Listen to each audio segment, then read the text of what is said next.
All the street was our friends, our neighbors that we used to get together in Christmas. We used to go down the street and sing songs. Robert and Guadalupe Alvarado have lived in this modest home on Baker Street just south of Kelly Field for 40 years.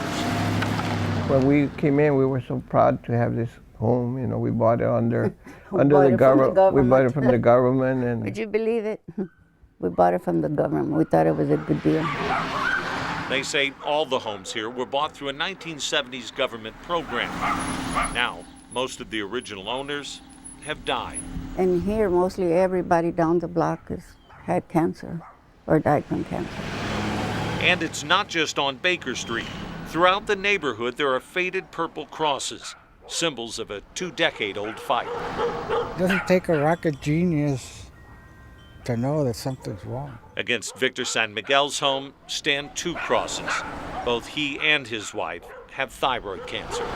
There are 13 houses on this block.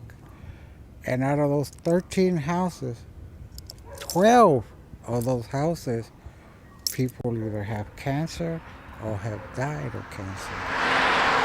All of these homes sit on top of a shallow aquifer contaminated with suspected cancer-causing solvents used at Kelly.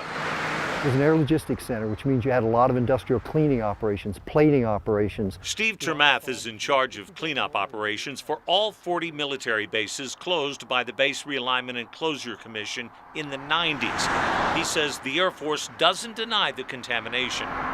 Trichloroethylene, a degreaser, and tetrachloroethylene, a paint stripper, as well as other known cancer-causing chemicals were used to clean aircraft parts there. All were routinely dumped into open pits on the base and were known to have leaked from storage tanks.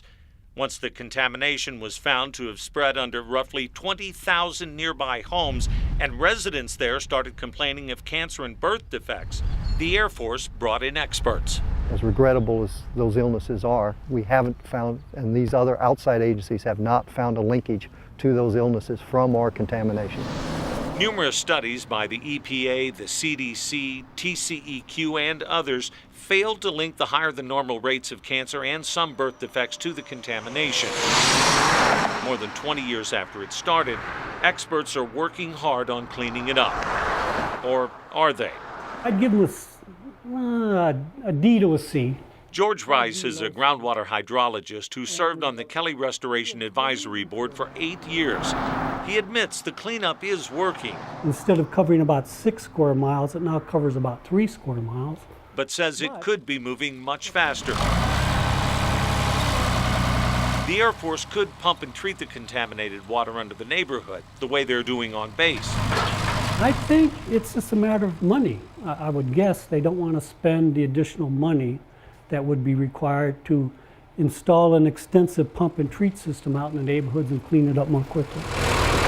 Termath says money isn't the issue. The Air Force has already spent more than $328 million on the cleanup and will spend what it needs to complete the job. He says it's efficient treatment and points to a recent 9-year performance-based contract to drill into all contaminated areas and treat the water.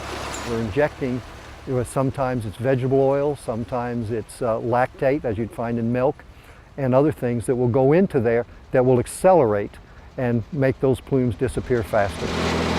Termath points to this map as proof the injections are working. He says the contamination, which once covered 6 square miles, has shrunk 63%.